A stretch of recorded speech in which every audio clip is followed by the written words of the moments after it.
Good morning students, अरियमा ज्ञान संबोधि में आप सभी का स्वागत है। आज की इस ज्ञान संबोधि में हम शिक्षा शास्त्र की सीरीज 5 करेंगे, जिसमें हम भारतीय शिक्षा के इतिहास पर चर्चा करेंगे।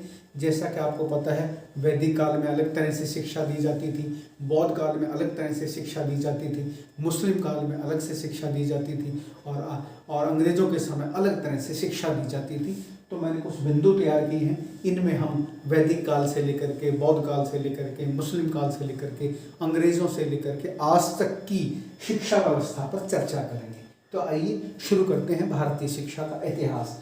सबसे पहले हम वैदिक काल को लेते हैं। वैदिक काल में शिक्षा कैसे दी जाती थी? जैसा कि आपको पता है, वैदिक काल में उपनयन संस्कार से शिक्षा शुरू होती थी, जिसे हम जनेऊ संस्कार कहते थे, और समावर्तन संस्कार से शिक्षा समाप्त होती थी, जिसे हम एक प्रकार का कॉन्वोकेशन प्रोग्राम कहते थे। तो आइए शुरू करते हैं किस प्रकार से शिक्षा दी जाती थी। तो देखिए, वैदिक काल को, वैदिक जीवन को दो भागों में बांटा गया था, परा और अपरा। परा और अपरा में वैदिक जीवन विभक्त था। परा का अर्थ था ज्ञान, कर्म और उपासना के द्वारा मोक्ष प्राप्ति करना, और अपरा का अर्थ था संगठित और नियोजित सामाजिक व्यवस्था का संचालन करना। संगठित और नियोजित सामाजिक व्यवस्था का संचालन अपरा कहलाता था, और ज्ञान, कर्म और उपासना के द्वारा मोक्ष प्राप्त करना परा कहलाता था। तो वैदिक काल में जीवन को इस प्रकार से दो भागों में विभक्त किया हुआ था। वैदिक काल में शिक्षा का आरंभ, जैसा कि मैंने आपको बताया, उपनयन संस्कार द्वारा होता था। यह एक प्रकार की रस्म होती थी। इस रस्म के बाद ही बच्चे को गुरुकुल में प्रवेश मिलता था।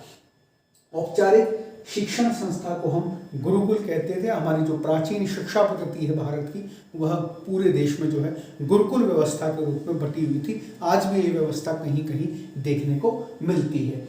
ज्ञान प्राप्त करने की मुख्यतः दो विधियां थी, तप और श्रुति। एक तो तपस्या के द्वारा ज्ञान प्राप्त किया जाता था, और श्रुति हम कहते हैं वेद को। वेदों के ज्ञान के द्वारा मौखिक व्याख्यान दे करके जो है इस प्रकार से जो है विद्यार्थियों को ज्ञान दिया जाता था, और ये सारा ज्ञान जो है गुरुकुल शिक्षा पद्धति पर ही आधारित था। शिक्षा का समापन समावर्तन संस्कार द्वारा होता था। आधुनिक युग में हम इसे दीक्षांत समारोह के नाम से भी जानते हैं, कॉन्वोकेशन प्रोग्राम के नाम से भी जानते हैं। उसे हम समावर्तन संस्कार कहते थे। तो शिक्षा उपनयन संस्कार से शुरू होती थी और समावर्तन संस्कार पे समाप्त हो जाती थी। अधिकतर शिक्षा मौखिक होती थी, गुरुकुलों में होती थी, और तपस्या, तप के द्वारा और श्रुति के माध्यम से जो है इस प्रकार से आपकी शिक्षा दी जाती थी। दो ही विधियां थी। उसके बाद आता है बौद्ध काल। बौद्ध काल में भी शिक्षा का अपना एक रूप था। शिक्षा का प्रारंभ प्रवज्या संस्कार के द्वारा होता था। प्रवज्या संस्कार क्या होता था? एक प्रकार से बाहर जाने को प्रवज्या कहते थे। भिक्षुक जो है संघ से जुड़ा होता था, और वो बाहर जा करके ज्ञान प्राप्त करता था, प्रकृति से जुड़ता था, समाज में जाता था, लोगों को देखता था। तो वहाँ से जो है शिक्षा का प्रारंभ प्रवज्या संस्कार के द्वारा होता था, जिसका अर्थ था बाहर जाना, बाहर जा करके जीवन को देखना, अनुभव प्राप्त करना। प्रवज्या 8 वर्ष की आयु में होता था। प्रवज्या के बाद बालक सामनेर कहलाता था। ये 8 वर्ष की आयु में जो है प्रवज्या शुरू होता था, एक प्रकार का ज्ञान शुरू होता था, जिससे वो बाहर निकल के भिक्षुक ज्ञान प्राप्त करता था, और उसके बाद वो सामनेर कहलाता था। फिर उसकी उच्च शिक्षा शुरू होती थी। बौद्ध शिक्षा जो है बौद्ध मठों, विहारों और संघाराम में दी जाती थी। बौद्ध मठों में शिक्षा दी जाती थी, जिनमें बौद्ध भिक्षुक रहते थे।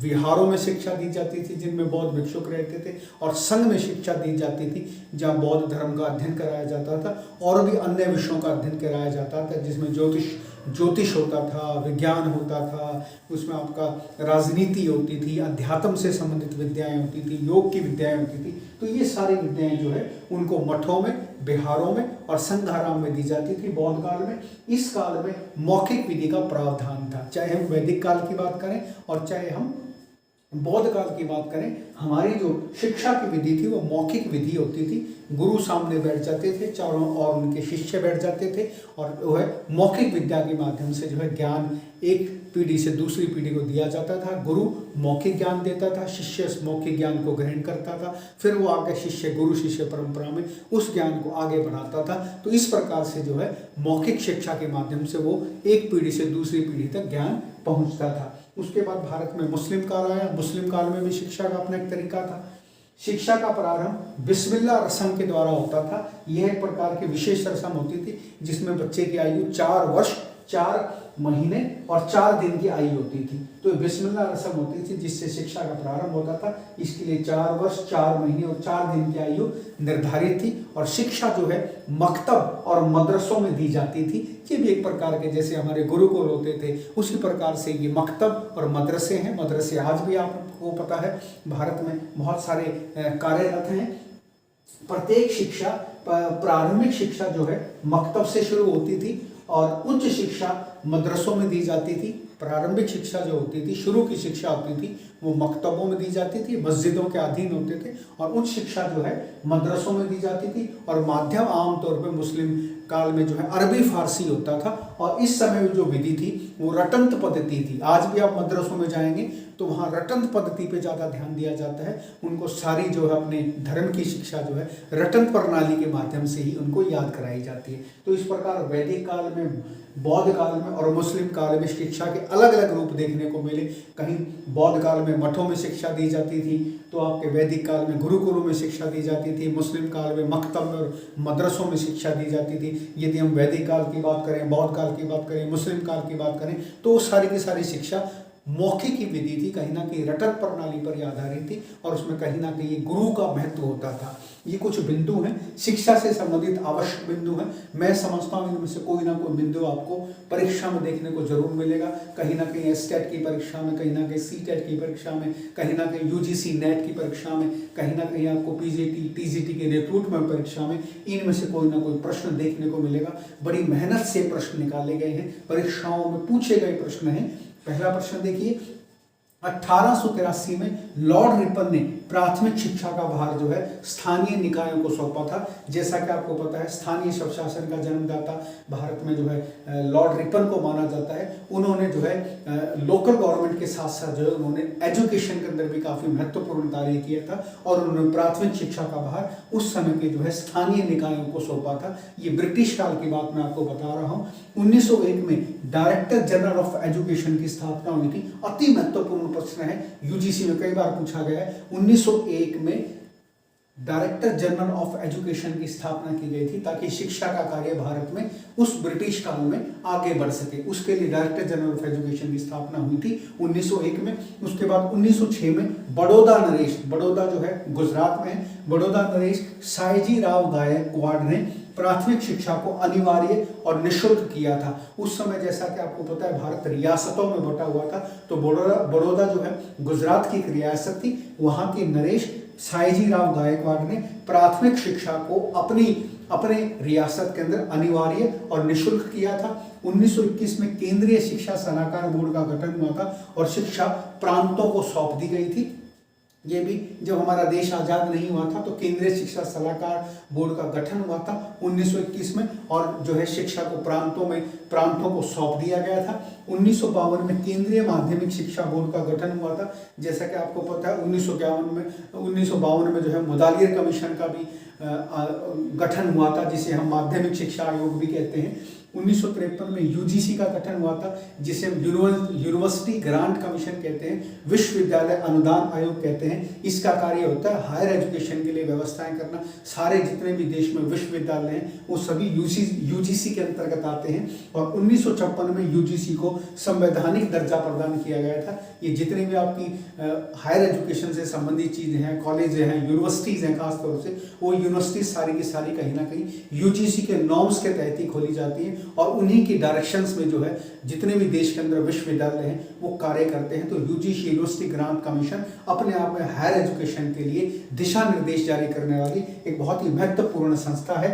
1955 में अखिल भारतीय माध्यमिक शिक्षा परिषद का गठन किया गया था। 1955 में जो अखिल भारतीय माध्यमिक शिक्षा परिषद, ये जो एजुकेशनल काउंसिल खोला गया था, इसका भी उद्देश्य ये था कि माध्यमिक शिक्षा के अंदर किस प्रकार से बढ़ोतरी की जाए, किस प्रकार से सुधार किया जाए और देश में उसको कैसे आगे बढ़ाया जाए, उसमें कौन से कार्य किए जाए, कौन सी नई टेक्निक्स लाई जाए, कौन से कार्य करके माध्यमिक शिक्षा को भारत के अंदर बहुत अच्छे तरीके से स्थापित किया जाए। 1958 में राष्ट्रीय महिला शिक्षा समिति का का गठन हुआ था। इस समिति का कार्य यही था कि महिलाओं की शिक्षा को बढ़ावा दिया जाए, कौन से ऐसे कार्य हैं जो महिलाओं को रोजगारोन्मुख बनाएं, उनको जो है अपने आप पर स्वावलंबी बनाएं और समाज में उनको एक प्रतिष्ठा दिलाने का कार्य करें जिससे महिला किसी पर आश्रित ना रहे। तो महिला शिक्षा समिति का गठन 1958 में हुआ था। उस समय देश के प्रधानमंत्री पंडित जवाहरलाल नेहरू थे।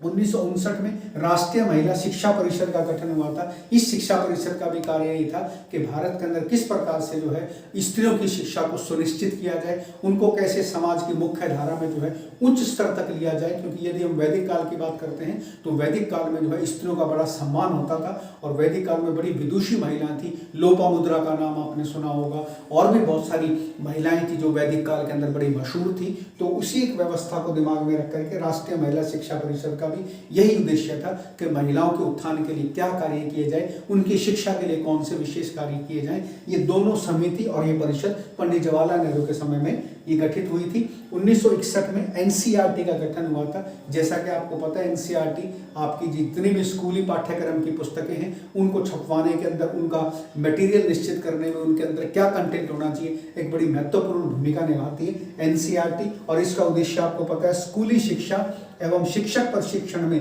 सुधार लाने के लिए एक प्रकार का अनुसंधान कार्य करना होता है। ये शिक्षा के अंदर सुधार लाने के लिए बहुत सारे आपके जो है कॉन्टैक्ट प्रोग्राम्स कराती है, बहुत सारे सेमिनार्स कराती है, बहुत सारे प्रशिक्षण कार्यक्रम चलाती है। तो एक देश की बड़ी महत्वपूर्ण संस्था है एनसीईआरटी। इसका मुख्य कार्यालय नई दिल्ली में है। 1963 में केवीएस कहते हैं हम, केंद्रीय विद्यालय संगठन, इसका गठन हुआ था 1963 में। जैसा कि आपको पता है देश में जो है केंद्रीय विद्यालय अपने आप में एक बड़ा प्रसिद्ध विद्यालय माना जाता है, सेंट्रल गवर्नमेंट के अधीन है, मिनिस्ट्री ऑफ एचआरडी के अधीन है। और देश में ही नहीं विदेशों में भी केंद्रीय विद्यालय स्थापित किए गए हैं। जहाँ जहाँ हमारे देश के वो एम्बेसीज होती हैं, उन एम्बेसीज के अंतर्गत जो है विदेशों के अंदर भी केंद्रीय विद्यालय संगठन जो है कार्यरत है। तो देश विदेश में इसके हजारों इसके स्कूल हैं और ये अपने आप में अच्छी शिक्षा का एक साधन माना जाता है भारत में। उसके बाद है 1979 के अंदर राष्ट्रीय खुला विश्वविद्यालय शुरू किया गया था। नेशनल ओपन यूनिवर्सिटीज 1979 के अंदर शुरू की गई थी। और जैसा कि आपको पता है सबसे पहले ओपन यूनिवर्सिटी जो है हैदराबाद में, ओस्मानिया का नाम आपने सुना होगा, काकातिया आपने नाम सुना होगा आपने। तो हैदराबाद में ओस्मानिया से जो है ये सबसे पहले ओपन यूनिवर्सिटी खोलने की परंपरा शुरू हुई थी। उसके बाद आपको पता ही है IGNOU, Indira Gandhi national open university, विश्व की सबसे बड़ी ओपन यूनिवर्सिटी जो है दिल्ली के मैदानगढ़ी में खोली गई थी। तो इस प्रकार से जो है 1985 में इग्नू का गठन हुआ था, जैसा मैंने अभी आपको बताया। और 1987 से शैक्षणिक कार्य प्रारंभ हो गया था। IGNOU Indira Gandhi national open university Bharat की नहीं एशिया की सबसे बड़ी ओपन यूनिवर्सिटी मानी जाती है। यह दिल्ली के अंदर स्थित है। उसके बाद 26 सितंबर 1985 को एचआरडी, जिसे हम मानव संसाधन विकास मंत्रालय कहते हैं, इसका गठन हुआ था। इसको एक प्रकार से शिक्षा मंत्रालय भी कह सकते हैं। शिक्षा एचआरडी के अंतर्गत ही आती है। अब नई राष्ट्रीय शिक्षा नीति 2020 के अंदर जो है इस मिनिस्ट्री ऑफ एचआरडी का नाम बदल करके शिक्षा मंत्रालय करने की सिफारिश की गई है। इसको शिक्षा मंत्रालय ही आगे से कहा जाएगा। इसकी स्थापना जो है 26 सितंबर 1985 को हुई थी। इसका जो है जो मंत्री होता है वो केंद्रीय कैबिनेट स्तर का एक मंत्री होता है और ये केंद्र के अधीन ही होता है। एक प्रकार का सारे देश के अंदर जो है मानव संसाधन विकास मंत्रालय शिक्षा की व्यवस्था करता है। 1989 में एनओएस स्थापित किए गए थे, national open school. National open school आपको पता है जो है 10वीं 12वीं की ओपन की परीक्षाएं कराते हैं। जो बच्चे रेगुलर शिक्षा नहीं ले सकते हैं उनको जो है नेशनल ओपन स्कूल के माध्यम से, पत्राचार के माध्यम से 10वीं 12वीं की परीक्षाएं कराई जाती हैं। सारे देश भर में इनके सेंटर होते हैं। तो कहने का तात्पर्य यह है कि 1989 में नेशनल ओपन स्कूल व्यवस्था शुरू हुई थी। तो ये कुछ बिंदु मैंने आपको बताए, ये अति महत्वपूर्ण बिंदु हैं जो भारतीय शिक्षा के इतिहास पर चर्चा करते हैं, जो भारतीय शिक्षा के इतिहास को इन छोटे छोटे बिंदुओं के माध्यम से स्पष्ट करने में महत्वपूर्ण भूमिका निभाते हैं। तो मैं समझता हूं इन बिंदुओं के माध्यम से आज का जो लेक्चर मैंने आपको देने का प्रयास किया, मैं अपने उस प्रयास में सफल रहूंगा। यदि मैं इस बिंदुओं के माध्यम से आपको भारतीय शिक्षा का इतिहास आसानी से समझा पाया हूं तो मेरे इस लेक्चर को और मेरे इस वीडियो को सब्सक्राइब जरूर करें, लाइक जरूर करें। अगले किसी लेक्चर में आपसे फिर रूबरू होते हैं, तब तक के लिए धन्यवाद।